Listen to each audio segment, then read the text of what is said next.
ನಮಸ್ಕಾರ. ನಾನು ನಿಮ್ಮ Pradeep Chandra. Welcome back to my PCB diaries YouTube channel. ನಾನು ಗರ್ಭಗುಡಿಯಲ್ಲಿ ವಿಡಿಯೋ ಮಾಡಲಿಲ್ಲ ದೇವ್ರದ್ದು. ಮಾರ್ನಿಂಗ್ ಹೋಗಿದ್ರಿಂದ ಅಲಂಕಾರನೂ ಕೂಡ ಆಗಿರಲಿಲ್ಲ, ಬಟ್ ಮಾಡಲಿಲ್ಲ. ಹಾಗಾಗಿ ಶ್ರೀ ಲಕ್ಷ್ಮೀ ನರಸಿಂಹಸ್ವಾಮಿ ಅಂತ ಇನ್ಸ್ಟಾಗ್ರಾಮ್ ಪೇಜಲ್ಲಿ ಒಂದು ವಿಡಿಯೋ ಹಾಕಿದ್ರು. ಆ ವಿಡಿಯೋನ ಹಾಕಿದ್ದೀನಿ ನಿಮಗೆ ದರ್ಶನ ಮಾಡಿಸೋಕೆ. ದೇವಾಲಯದಲ್ಲಿ ಉಳಿದಂತಹ ಕೆಲವು ಕಲ್ಲುಗಳು ಅಲ್ಲೇ ಸ್ವಾಮಿಯ ದೇವಸ್ಥಾನದ ಕೆಳಗೆ ಹಾಕಿದರು. ಇದು ಹಳೆ ರೋಡು. ಈ ರೋಡಲ್ಲೇ ಫಸ್ಟ್ ಬರ್ತಾ ಇದ್ದಿದ್ದು. ಸೊ ಅದಾದ ನಂತರ ಈ ಕಡೆ ಇನ್ನೊಂದು ರೋಡ್ ಆಯಿತು. ನಾನು ಯಾವುದೇ ದೇವಸ್ಥಾನಕ್ಕೆ ಹೋದ್ರೂ ಎಲ್ಲ ಕಡೆ ನೋಡಿರ್ತೀನಿ ಈ ಥರ ಕಲ್ಲು ಜೋಡಿಸಿರ್ತಾರೆ. ರೀಸನ್ ಏನಾದರೂ ನಿಮಗೆ ಗೊತ್ತಿದ್ರೆ ಕಾಮೆಂಟ್ ಮಾಡಿ. ನನಗಂತೂ ರೀಸನ್ ಗೊತ್ತಿಲ್ಲ ಯಾಕೆ ಈ ಥರ ಕಲ್ಲುಗಳನ್ನು ಒಂದರ ಮೇಲೊಂದು ಜೋಡಿಸುತ್ತಾರೆ ಎಂದು. ಇದು ಕೆಂಚರಾಯನ ದೇವಸ್ಥಾನ. ನೀವು ಶ್ರೀ ಲಕ್ಷ್ಮೀ ನರಸಿಂಹಸ್ವಾಮಿಗೆ ಏನೇ ಹರಕೆ ಹೊತ್ತಿದ್ದರೂ ಹರಕೆ ಎಲ್ಲ ಇಲ್ಲೇ ಕೊಡುವಂಥದ್ದು. ಅಂದರೆ ನೀವು ಕುರಿ, ಕೋಳಿ ಈ ದೇವಸ್ಥಾನದ ಮುಂಭಾಗವೇ ಬಲಿ ಕೊಟ್ಟು ಸ್ವಾಮಿಗೆ ತಳಿಗೆ ಒಪ್ಪಿಸುವಂಥದ್ದು. ಇದು ಕೆಂಚರಾಯ ದೇವರ ಫೋಟೋ. ಪಕ್ಕದಲ್ಲಿರುವಂತಹ ಹಾವಿನ ರೂಪದ ಒಂದು ಮರದ ಸಾಧನದಿಂದ ಭಕ್ತರ ತಲೆಗೆ ಇಟ್ಟು ನಮಸ್ಕರಿಸುತ್ತಾರೆ. ಏಕೆಂದರೆ ಯಾರಾದರೂ ಎದುರಿದ್ರೆ ಅಥವಾ ಅವರ ಮೇಲೆ ಯಾವುದಾದ್ರೂ ಗಾಳಿಯ ಸುಳಿವಿದ್ದರೆ ಹೊರಟೋಗ್ಲಿ ಅಂತ. ಮೇಲೆ ಸ್ವಾಮಿ ದೇವಸ್ಥಾನದಲ್ಲಿಯೇ ಕಟ್ಟಳೆ ದೊರೆಯುತ್ತದೆ. ಅಂದರೆ ಮನೆ ಮುಂದೆ ಕಟ್ಟುವಂತಹ ದೇವರ ಕಟ್ಟಳೆ ದೊರೆಯುತ್ತದೆ.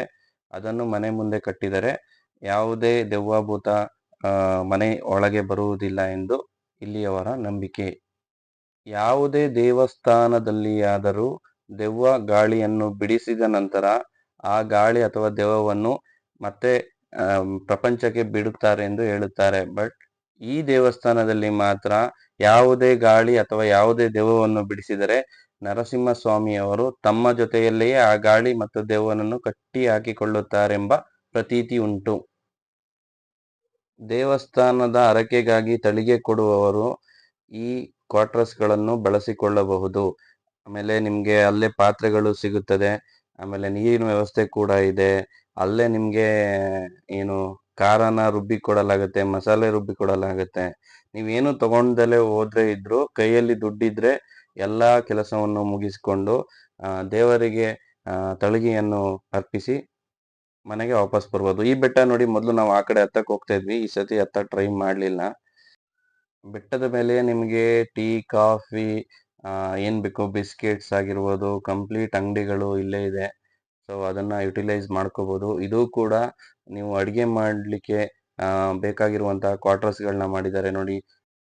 ರುಬ್ಬಕ್ಕೆ ಕಲ್ಲುಗಳಿದೆ. ಆಮೇಲೆ ಒಲೆ ಹಚ್ಕೊಳ್ಳೋಕ್ಕೆ ಒಂದಷ್ಟು ಕಲ್ಲುಗಳನ್ನ ಇಟ್ಟು ಆಲ್ರೆಡಿ ಒಲೆಯನ್ನು ಹಚ್ಚಿ, ಅಂದರೆ ಸೌದೆ ಒಲೆಯಲ್ಲಿ ಅಡುಗೆ ಮಾಡುವಂಥವ್ರು ಅಡುಗೆ ಮಾಡಿದ್ದಾರೆ. ನೀವು ಇದನ್ನು ಕಂಪ್ಲೀಟಾಗಿ ಯುಟಿಲೈಸ್ ಮಾಡ್ಕೋಬಹುದು. ನಾವು ತುಂಬ ಕಡೆ ದೇವಸ್ಥಾನಕ್ಕೆ ಹೋದಾಗ ಹರಕೆ ಅಂತ ಅಡುಗೆಗಳನ್ನ ಮಾಡ್ತೀವಿ. ಎಲ್ಲೇ ಅಡುಗೆ ಮಾಡಿದ್ರು ಏನೇ ಮಾಡಿದ್ರು ಉಪ್ಪಿನ ಪ್ಯಾಕೆಟ್ ಮಾತ್ರ ಯಾರೂ ತೊಗೊಂಡೋಗಲ್ಲ. ಏನಕ್ಕೆ ಅಂತ ಏನಾದರೂ ರೀಸನ್ ಗೊತ್ತಿದ್ದರೆ ಕಾಮೆಂಟ್ ಮಾಡಿ. ನನಗಂತೂ ರೀಸನ್ ಗೊತ್ತಿಲ್ಲ. ಇಲ್ಲ, ಕೊನೆಯದಾಗಿ ನಮ್ಮ ಕಡೆಯಿಂದ ಏನಾದರೂ ಬಿಟ್ಟೋಗ್ಬೇಕು ಅನ್ನೋದೇನಾದರೂ ಇರಬೇಕು. ನೋಡಿ ಎಷ್ಟು ಉಪ್ಪಿನ ಪ್ಯಾಕೆಟ್ ಇದೆ, ಎಲ್ಲ ಇಲ್ಲೇ ಬಿಟ್ಟೋಗಿದ್ದಾರೆ ಅಡುಗೆ ಮಾಡಿದವರು.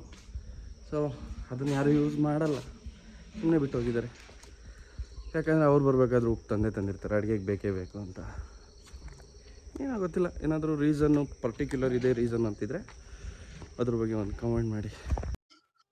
ಇದೇ ರೋಡಲ್ಲಿ ಸೀದಾ ಕೆಳಗೆ ಹೋದರೆ ನಾವು ಸೀದಾ Bengaluru to 1 hour highway, national ಹೈವೇನ ನಾವು ಟಚ್ ಮಾಡ್ತೀವಿ. ಬಟ್ ನಾನು ಹೋಗಬೇಕಾಗಿರುವಂತಹ ದಾರಿ ಇದು.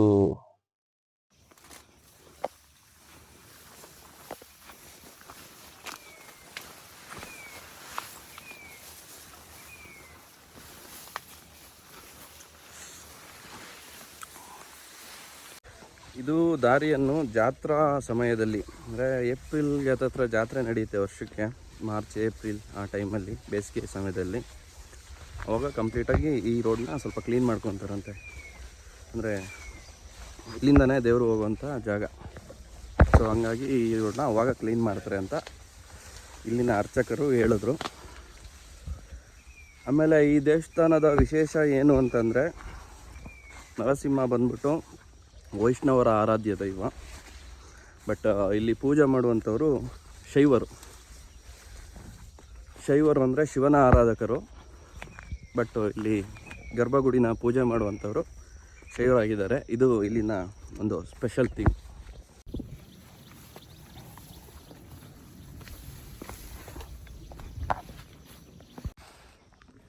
ನೋಡಿ, ಇದೇ ಕಲ್ಲು ಹೇಳಿದ್ದು ನಾವು ಚಿಕ್ಕದ್ರಲ್ಲಿ ಎಲ್ಲರ ಜೊತೆ ಬರಬೇಕಾದ್ರೆ ಮೇಲೆ ಪೂಜೆಯನ್ನು ಮುಗಿಸ್ಕೊಂಬರ್ಬೇಕಾದ್ರೆ ಈ ಕಲ್ಲಿಗೆ ಅರ್ಧ ಬಾಳೆಹಣ್ಣ ಸವರಿ ಇನ್ನು ಅರ್ಧನ ಪ್ರಸಾದ ಅಂತ ತಿಂತಿದ್ವಿ. ಈ ಕಲ್ಲು ಬಗ್ಗೆ ಒಂದು ಹಿಸ್ಟ್ರಿನೇ ಇದೆ. ಇದನ್ನು ಬಿದ್ದ ಕಲ್ಲು ಅಂತ ಕರೀತಾರೆ. ಇಲ್ಲಿ ಒಂದು ಲೋಕಲ್ ಸ್ಟೋರಿ ಇದು, ಜನರಿಂದ ಜನರಿಗೆ ಹರಡಿರುವಂಥ ಸ್ಟೋರಿ. ಏನು ಅಂತಂದರೆ, ನರಸಿಂಹಸ್ವಾಮಿಯವರು ಬೆಟ್ಟದ ಮೇಲೆ ಜಾಗ ಇದೆಯಾ ನಾನು ನೆಲೆಸೋಕ್ಕೆ ಅಂತ ಕೇಳ್ತಾರಂತೆ. ಹೋಗಿ ನೋಡ್ಕೋಬಾ ಅಂತ ಕಳಿಸ್ತಾರೆ. ಈ ದೇವ್ರು ಬಂದ್ಬಿಟ್ಟು ನರಸಿಂಹಸ್ವಾಮಿಯ ಬಂಟ, ಬೈರೇ ದೇವರು ಅಂತ ಇದರ ಹೆಸರು, ಅಥವಾ ಸ್ನೇಹಿತ, ಎರಡರಲ್ಲಿ ಯಾವುದೋ ಒಂದು. ಬಟ್ ಈ ಸ್ವಾಮಿ ಏನು ಮಾಡ್ತಾರೆ ಅಂದರೆ, ಮೇಲೆ ಹೋಗಿ ಬಂದ್ಬಿಟ್ಟು ಬೆಟ್ಟದ ಮೇಲೆ ಇಲ್ಲಿ ನನಗೆ ಮಾತ್ರ ಜಾಗ ಇದೆ, ನಿನಗಿಲ್ಲ ಜಾಗ ಅಂತ ಹೇಳ್ತಾರೆ. ಸೊ ನರಸಿಂಹಸ್ವಾಮಿಗೆ ಮೊದಲೇ ಉಗ್ರ ಪ್ರತಾಪಿ ಅಂತಲೇ ಕರೀತಾರೆ. ಸೊ ಅವ್ರಿಗೆ ಕೋಪ ಬಂದ್ಬಿಟ್ಟು ಒಂದು ಕಾಲಲ್ಲಿ ಒದ್ದ ತಕ್ಷಣ ಅವರು ಮೇಲಿಂದ ಉಳ್ಕೊಬಂದು ಇಲ್ಲಿ ಕಲ್ಲಾಗಿ ಇಲ್ಲಿ ಬಂದು ಬಿದ್ದಿದ್ದಾರೆ ಅಂತ ಇಲ್ಲಿಯ ಒಂದು ಜನರ ಆಡು ಮಾತಿನ ಸ್ಟೋರಿ ಇದು. ನಮಗೆ ಇಲ್ಲಿ ತುಂಬ ಜನ ಅವಾಗೆಲ್ಲ ಬರಬೇಕಾದ್ರೆ ಎಲ್ಲರೂ ಕೂಡ ಬಾಳೆಹಣ್ಣನ್ನು ಇದಕ್ಕೆ ಅರ್ಧ ನೈವೇದ್ಯ ಮಾಡಿ ಇನ್ನು ಅರ್ಧನ ಪ್ರಸಾದ ಅಂತ ಸ್ವೀಕರಿಸ್ತಿದ್ರು. ಸೊ ಇವಾಗ ಈ ರೋಡಲ್ಲಿ ಅಥವಾ ಈ ದಾರಿಲಿ ಯಾರೂ ಬರಲ್ಲ. ಸೊ ಹಂಗಾಗಿ ಇಲ್ಲಿ ಯಾರೂ ಮಾಡಿಲ್ಲ. ನೋಡಿ, ಖಾಲಿ ಕಾಣ್ತಾ ಇದೆ. ಸೊ ನಾವು ಮಾಡೋಣ ಬನ್ನಿ. ನೋಡಿ, ಬಾಳೆಹಣ್ಣನ್ನು ಸಿಪ್ಪೆ ಸುಲ್ಕೊಂಡಿದ್ದೀನಿ. ಈಗ ಮಾಡೋರು ಈಗ ಮಾಡಿದ್ದನ್ನು ಅರ್ಧ ಇದಕ್ಕೆ ಅಂಟಿಸ್ತಿರೋದ್ರು. ಹಿಂಗೆ ಫುಲ್ಲು ಇದ್ರ ತುಂಬ ಹತ್ತತ್ರ ನಾವು ಅವಾಗೆಲ್ಲ ನೋಡ್ದಂಗೆ ಇದ್ರ ತುಂಬ ಬಾಳೆಹಣ್ಣು ಹಂಚಿರೋದೇ ಕಾಣೋದು. ಅಷ್ಟು ಬಾಳೆಹಣ್ಣು ಹಂಚಿಸ್ತಾಯಿದ್ರು. ಬಟ್ ಇವಾಗ ಈ ರೋಡಲ್ಲಿ ಯಾರೂ ಬರಲ್ಲ, ಕಮ್ಮಿ. ಸೊ ಉಳಿದ ಸ್ವಲ್ಪ ಬಾಳೆಹಣ್ಣನ್ನು ಪ್ರಸಾದ ಅಂತ ಸ್ವೀಕರಿಸೋಣ. ಖುಷಿ ವಿಚಾರ ಅಂದರೆ, ಇದು ನೆನಪುಗಳು ನಮಗೆ. ಅಂದರೆ ನಾನು ಚಿಕ್ಕಂದ್ರದಲ್ಲಿ ಈ ಊರಿಗೆ ಬರೋದೇ ಒಂದು ಖುಷಿ. ಈ ಊರಿಗೆ ಬರೋದಾಗ ಮೇಯ್ನ್ ಥಿಂಗ್ ಬೆಟ್ಟಕ್ಕೆ ಹತ್ಬೋದು, ಟೈಮು, ಇಲ್ಲಿರುವಂತಹ ಜನ ಎಲ್ಲರೂ ಚೆನ್ನಾಗಿ ಮಾತಾಡ್ಸೋರು. ಇಲ್ಲಿ ನನಗೂ ಸ್ನೇಹಿತರಾಗಿದ್ದರು, ಫ್ರೆಂಡ್ಸ್ ಆಗಿದ್ದರು. ಸೊ ಇಲ್ಲಿ ಕ್ರಿಕೆಟ್ ಆಡ್ತಿದ್ವಿ. ನನ್ನ ಬೇಸಿಗೆ ಆಲ್ಮೋಸ್ಟ್ ರಜೆಗಳನ್ನ ಈ ಊರಲ್ಲೇ ಕಳೆದಿದ್ದೀನಿ, ಹತ್ತೇಳದಲ್ಲೇ. ಅದೇ ಖುಷಿಯ ವಿಚಾರ. ಹಂಗಾಗಿ ಇದು ನನಗೆ ಬೆಟ್ಟದ್ದು ಒಂದು ವ್ಲಾಗ್ ಮಾಡೋಣ ಅನಿಸ್ದಾಗ, ಓಕೆ, ಹಳೆ ನೆನಪುಗಳನ್ನ ರೀಕಾಲ್ ಮಾಡೋಣ ಅಂತ. ಸೊ ಹಳೆ ನೆನಪುಗಳನ್ನ ರೀಕಾಲ್ ಮಾಡೋಕ್ಕೆ ಬಂದು ಇದು ಹೊಸ ನೆನಪು. ಸೊ ಯಾವಾಗಲಾದ್ರು ನೆನೆಸ್ಕೋಬೋದು. ಈ ಥರ ಒಂದು ಒಬ್ಬನೇ ಹಳೆ ದಾರಿಲಿ ನಡ್ಕೊಂಡು ಹೋಗಿದ್ದೆ. ಸೊ ನಡ್ಕೊಂಡ್ಬಂದೆ. ಇದನ್ನು ಮತ್ತೆ ಒಂದು ನೆನಪು ಮಾಡ್ಕೋಬೋದು. ಸೊ ನೆನಪಿನಿಂದ ಮತ್ತೆ ನೆನಪು ಹುಟ್ಟಿದೆ. ಹೇಗಿದೆ ನೋಡಿ. ನೋಡಿ, ಒಳ್ಳೆ ವ್ಯೂ. ಅಲ್ಲಿ ಲೆಫ್ಟಲ್ಲಿ ಕಾಣಿಸ್ತಿದೆಯಲ್ಲ, ಅದೇ ಗುಡ್ಡದ ಪಾಳ್ಯ ಅಂತ. ಯಾವಾಗ ಬೈರೇ ದೇವರು ನನಗೆ ಮಾತ್ರ ಜಾಗ ಇದೆ, ನಿನಗೆ ಜಾಗ ಇಲ್ಲ ಎಂದಾಗ ಲಕ್ಷ್ಮೀ ನರಸಿಂಹಸ್ವಾಮಿಗೆ ಆ ಕೋಪಕ್ಕೆ ಅಲ್ಲಿ ಸಿಡಿಲು ಬಡಿದು ಒಂದು ಚಿಕ್ಕ ಬಾವಿ ಫಾರ್ಮ್ ಆಗಿದೆ. ಆ ಸಿಡಿಲಿನ ಹೊಡೆತಕ್ಕೆ ಆ ಬಾವಿನ ನಿಮಗೆ ತೋರಿಸ್ತೀನಿ. ಸೊ ಕೊನೆವರೆಗೂ ಈ ವಿಡಿಯೋನ ನೋಡಿ. ಹಾಗೆ ಹೇಳಿದೆ ಅವಾಗಲೇ, ಈ ಕಾಡೆಲ್ಲ ನೋಡ್ತಾಯಿದ್ರಿ. ಆಮೇಲೆ ಬೆಳಿಗ್ಗೆ ಬೇರೆ ಎದುರಿಸಿದ್ರು, ಚಿರತೆ ಇದೆ, ಕರಡಿ ಇದೆ ಅಂತ. ದರ್ಶನ ಮಾಡಿದ್ಮೇಲೆ ಅಲ್ಲಿರೋ ಜನಗಳನ್ನ ಕೇಳಿದೆ, ಸ್ವಾಮಿ ದರ್ಶನಕ್ಕೆ ಬಂದವ್ರಿಗೆ ಯಾರಿಗೂ ಇದುವರೆಗೂ ತೊಂದರೆ ಕೊಟ್ಟಿಲ್ಲ ಅಂತ. ಸೊ ನಂಬಿಕೆ ಅದೊಂದು. ದೇವರ ದರ್ಶನಕ್ಕೆ ಹೋದರೆ ಯಾವ ಪ್ರಾಣಿಗಳು ತೊಂದರೆ ಕೊಡಲ್ಲ. ಈ ಎಕ್ಸ್ಪೀರಿಯೆನ್ಸು ನಾವು ಅಯ್ಯಪ್ಪ ಸ್ವಾಮಿಗೆ ಹೋದಾಗಲೂ ಆಗಿದೆ. ಯಾಕಂದರೆ ತುಂಬ ಏನೋ ಅಲ್ಲಿ ಅಯ್ಯಪ್ಪ ಸ್ವಾಮಿಗೆ ಹೋದಾಗ ಪ್ರಾಣಿಗಳ ಸೌಂಡ್ ಬಂದರೂ ಎಷ್ಟೋ ಜನಕ್ಕೆ ಪ್ರಾಣಿಗಳು ಕಾಣಿಸ್ಕೊಂಡ್ರು ಕೂಡ ಮನುಷ್ಯರ ಮೇಲೆ ಪ್ರಾಣಿಗಳು ದಾಳಿ ಮಾಡಿಲ್ಲ. ದೇವ್ರನ್ನ ನಂಬ್ಕೊಳ್ಳೋದು ಜನ ಇದೇ ರೀಸನ್ಗೆ ಅಂತ ಅಂದ್ಕೊತೀನಿ. ನರಸಿಂಹಸ್ವಾಮಿ ಬೆಟ್ಟದ ಮೇಲೆ ನೆಲೆಸೋಕ್ಕಿಂತ ಮುಂಚೆ ಕೆಳಗೆ ಒಂದು ಹಳ್ಳಿ ಇದೆ. ಅಲ್ಲಿ ಪಾದ ಇಟ್ಟಿದ್ರಂತೆ, ಅದರ ಪಾದ ಇದೆ ಅಂತೆ. ಇದ್ರ ಬಗ್ಗೆ ನಂಗೆ ಗೊತ್ತಿರಲಿಲ್ಲ. ಇವತ್ತು ಅರ್ಚಕರ ಹತ್ರ ಮಾತಾಡಿದಾಗ ನನಗೆ ವಿಚಾರ ಗೊತ್ತಾಯಿತು. ಸೊ ಅರ್ಚಕರ ಹತ್ರ ಮಾತಾಡ್ಬೇಕಾದ್ರೆ ವೀಡಿಯೋ ತೊಗೊಳ್ಳಿಲ್ಲ ನಾನು, ಯಾಕಂದರೆ ದೇವಸ್ಥಾನದ ಒಳಗಿದ್ದೆ.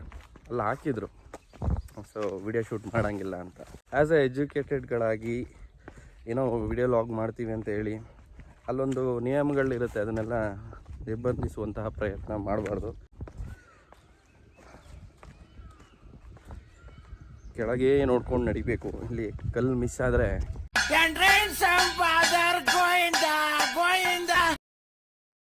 ಒಳ್ಳೆ ವೆದರು, ಒಳ್ಳೆ ವ್ಯೂ, ಸ್ವಲ್ಪ ಭಯ.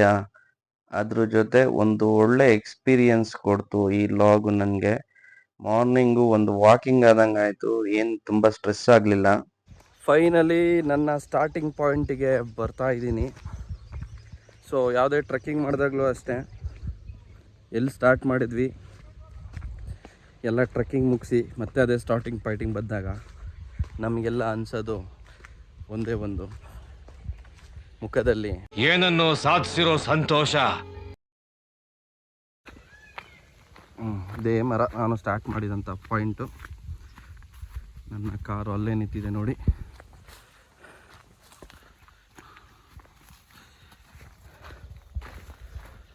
ಈ ಮರದ ಹತ್ರ ಆವಾಗ ಫುಲ್ಲು ಕ್ಲೀನ್ ಇತ್ತು. ಇಲ್ಲಿ ಬಂದು ತುಂಬ ಜನ ರೆಸ್ಟ್ ತೊಗೊಳ್ಳೋರು, ಎಷ್ಟೋ ಜನ ಮಲ್ಗೋರು ಆ ಟೈಮಲ್ಲಿ. ಯಾಕಂದರೆ ಅವಾಗ ಭಕ್ತಾದಿಗಳೆಲ್ಲ ಇದ್ದಿದ್ದೆ ಇದೊಂದು ರೋಡು, ಬೇರೆ ರೋಡ್ ಇರಲಿಲ್ಲ. ಇವಾಗ ನೋಡಿ ಫುಲ್ಲೆಲ್ಲ ಸತೆ ಬೆಳ್ಕೊಂಡು ಕಾಡಾಗ್ಬಿಟ್ಟಿದೆ ಫುಲ್ಲು. ನೋಡಿ ತೋರಿಸಿದ್ನಲ್ಲ ಅವಾಗ ಹೂ, ಅವು ಇಲ್ಲೂ ಇದೆ, ಅಲ್ಲೂ ಇದೆ. ಇದೇ ನೋಡಿ ಶ್ರೀ ಲಕ್ಷ್ಮೀ ನರಸಿಂಹ ಸ್ವಾಮಿ ಅವರು, ಅಂದರೆ ನಾನು ಕತೆ ಹೇಳಿದ್ನಲ್ಲ ಬೈರೇ ದೇವರಿಗೆ ಮೇಲೆ ಬೆಟ್ಟದಲ್ಲಿ ನನಗೆ ಜಾಗ ಇದೆಯಾ ನೋಡ್ಕೋಬಾ ಅಂತ ಕಳಿಸಿತ್ತು. ಇಲ್ಲಿಂದನೇ ಅವರು ಯಾವಾಗ ಆ ಬೆಟ್ಟದಲ್ಲಿ ಜಾಗ ಇಲ್ಲ ಅಂದಾಗ ಆ ಪಾದವನ್ನು ಬೂರಿ ಒಂದೇ ಒಂದು ಹೆಜ್ಜೆಗೆ ಆ ಬೆಟ್ಟದ ತುದಿಗೆ ಕಾಲನ್ನಿಟ್ಟು ಅವರಿಗೆ ಒದಿತಾರೆ. ಅವರು ಕೆಳಗೆ ಬಂದು ಬಿದ್ದ ಕಲ್ಲಾಗಿ ರೂಪುಗೊಳ್ಳುತ್ತಾರೆ. ಇದು ಸ್ವಾಮಿಯ ಕೋಪದಲ್ಲಿ ಒಂದು ಹೆಜ್ಜೆಯನ್ನು ಮುಂದೆ ಇಡುವಾಗ ಹಿಂದೆ ಆ ಪ್ರೆಷರ್ಗೆ ರೂಪುಗೊಂಡಂತಹ ಪಾದ ನೋಡಿ. ಶ್ರೀ ಲಕ್ಷ್ಮೀ ನರಸಿಂಹ ಸ್ವಾಮಿಗೆ ಕೋಪ ಬಂದಾಗ ಸಿಡಿಲು ಬಡಿದು ಸಿಡಿತಕ್ಕೆ ಕಲ್ಲು ಬಾವಿಯಾಗಿ ಮಾರ್ಪಾಡಾಗಿದೆ. ನೋಡಿ ಈ ಹೊಂಡ ಇದೆಯಲ್ಲ, ಇದು ನೀರು ಫುಲ್ಲು ಬಂಡೆ.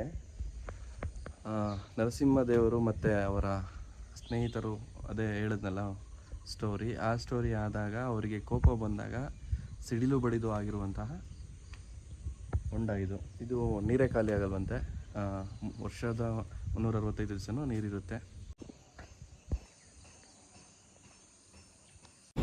ಈಗ ನಾನು ಹೋಗ್ತಿರೋದು NH 206 ಬೆಂಗಳೂರು ಟು ಹೊನ್ನಾವರ ಹೋಗುವಂತಹ ರೋಡ್ನಲ್ಲಿ. ಹೈವೇಲೆ ಆರ್ಚ್ ಇದೆ, ಹತ್ಯಾಳ ಬೆಟ್ಟಕ್ಕೆ ಹೋಗುವಂತಹ ತುಂಬ ಚೆನ್ನಾಗಿರುವಂತಹ ಟಾರ್ ರೋಡು. ನೀವು ನಡೆಯದೆ ಬೆಟ್ಟವನ್ನು ಆರಾಮಾಗಿ ಹತ್ಬೋದು. ಬಟ್ ಯಾವತ್ತು ಬೆಟ್ಟಗಳಲ್ಲಿ ದೇವರಿದ್ರೆ ನಡೆದು ಹತ್ತಿ, ಅದ್ರಲ್ಲಿ ಸಿಗುವಂತಹ ಖುಷಿಯೇ ಬೇರೆ. ಸೊ ಇದೇ ರೀತಿ